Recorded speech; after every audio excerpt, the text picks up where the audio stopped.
Hello and welcome everybody. This is the second part where we first installed the item platform or CDF to accommodate OPSB OPTIC DL.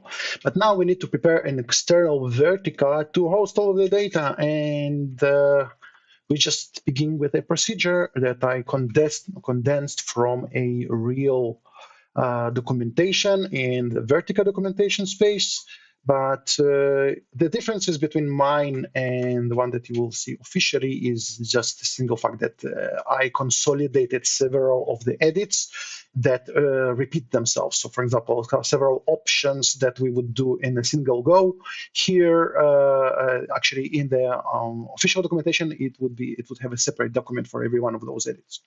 Okay, so for example, here are the prerequisites. We will install them as they are. And to save time, I will duplicate the tab to go ahead and create a swap file. Now, in the previous video, we talked about the dd command, the command that creates a file, which is your placeholder for something in your hard drive. But here I'm using the file allocate, which is a newer version of this thing. As you see, it's very fast. It doesn't just allocate the space instead of trying to write some gibberish into it. And we'll just allocate the space, we'll change the permissions, we will convert it into swap. We'll say that swap is on now. And also, let's see that if it worked and that it is swap on. So then this is the swap file, 2 GB, that's all we need. Our Vertica is not going to be under stress. Now, very important, when you modify file system settings in Linux, you need to modify the FS tab, in order to make the setting work when you are rebooting the server later. Okay, now we'll do one of those, the first consolidated changes. This is the limits configuration file, and limits basically says, well, how many processes or open files or whatnot, so all kind of things can be done for a single user. And the idea is to fix it to some value that doesn't let the system run out of memory or something like that. So those of you that dealt with Docker and Kubernetes in the early days, you knew that for big server that accommodates a lot of software, your containers would just run out of the process limit, right? So, oh, come on, this is embarrassing. So now we need to break this down. So we'll go and just put all of those limits, as you see. I'm just appending it to the file over here. And what it says is basically it has several settings that I have no idea what they mean and why should I know about them. Some people apparently do, and they put this as a prerequisite. Okay, another thing are the system configuration related prerequisites, for example, with the location, kilobytes, and everything. And again, this happened. This happened with the breaking down, and I have no patience for it. So I'll just open my document in a way that allows me to copy the comments with breaklines between them. And as you see, it's like how many free kilobytes for virtual memory and max file size and swappiness and those kind of settings. So I'm going to save them and I'm just going to apply them.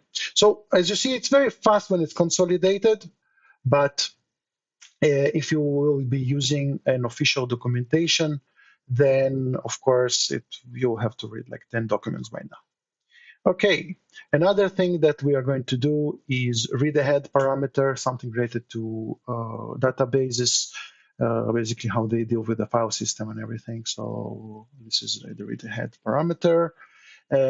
Several things that are very important. For example, SE Linux. On all my templates, SE Linux is disabled, but you need to disable it if you want to, if your template is not prepared in this specific way.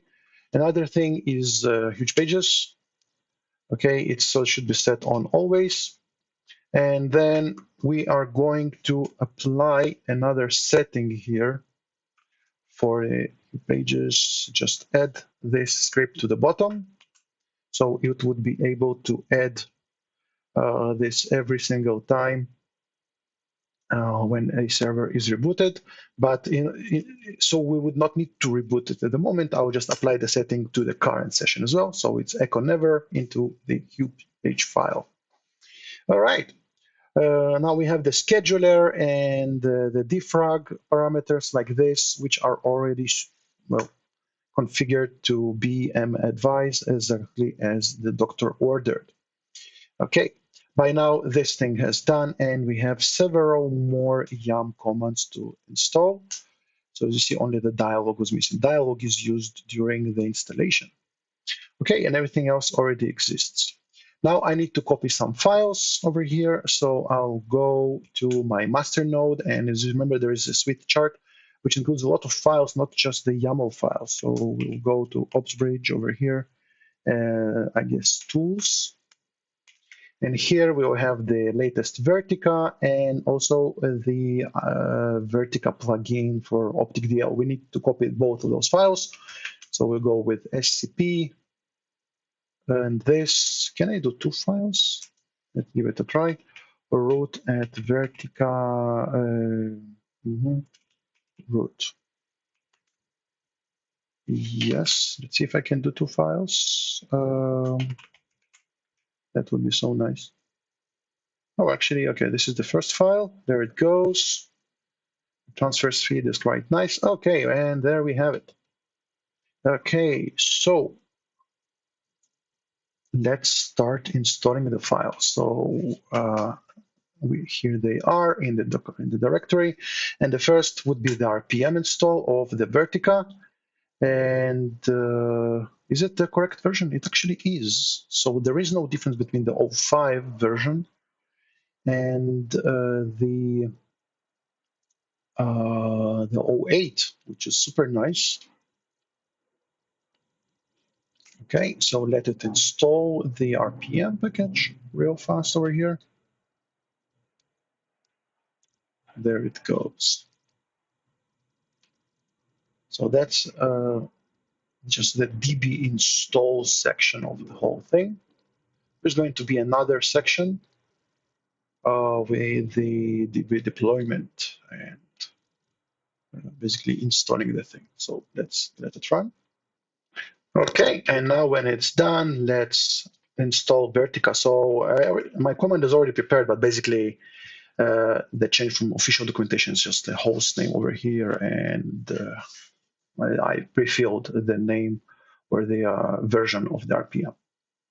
Okay, so now we will install it. Of course, the threshold is fail, so any warnings or notifications would be ignored, and only the failures would be showstoppers. Okay, password. Let's set the password to something over here, and then it would try and go and install our stuff.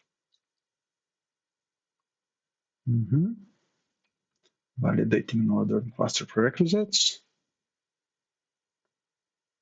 Okay, you see there is like a hint, which also could be a showstopper. Okay, creating a data directory, fantastic. So now we'll go to the dbadmin, just switch user to dbadmin, and we are going to create database with admin tools command over here, basically -c create db, the name of the DB and the password, and host where it should belong. Okay, accept, because when are we, on what conditions are we not accepting the license agreement? Okay, there it goes, and now it tries to initialize it. It's going to be pretty fast if I believe my memory. All right.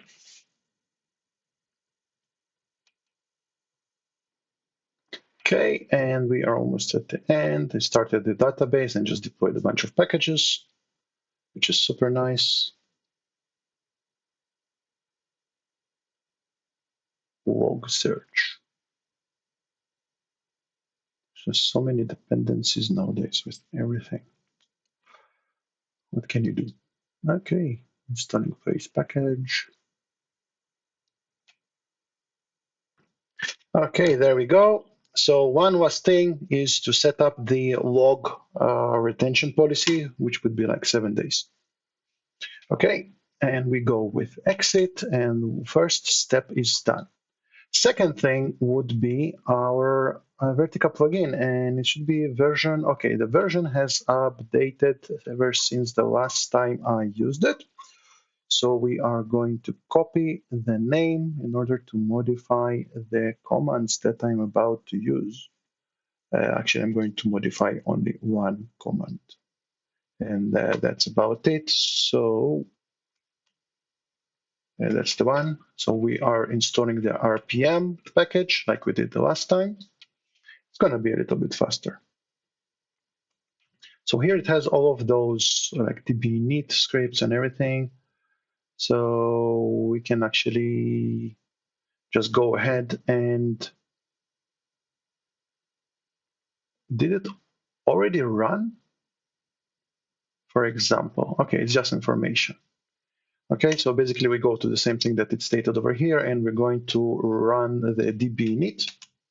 Now here it comes to a very, very, very important piece. I repeat, important component. The names that it's using here are not matching the names that you're going to use in your other configurations. So for example, the db admin over here, it basically says, sorry, let me see, this would be the db admin. Let me set it up to the correct. Okay, and I hope the passwords are matching. Okay, so Vertica RO user, read-only user, the default user is dbrO, which is fine. This would be dbrW, okay? Vertica RW user, everything is logical. Okay, then it runs with everything, it goes to the very end, and it's basically golden. Now, the next time you're going to meet the requirements for those passwords, they are not going to be referred in the dbrO or dbrW names. They're going to be named completely differently when we install the OPSBridge suite in the next video. So remember the passwords that were used here, write them to a side. If you modify them, write them really, really good. And basically that's it. The whole thing is set up. We can actually test it. I already have the connection here prepared, so I'll just go with reconnect. And if all of my settings are the same, it should just connect like nothing happened. There it is. Okay, so Vertica deployment is done, and I'll see you in the OPTIC DL deployment in the next video.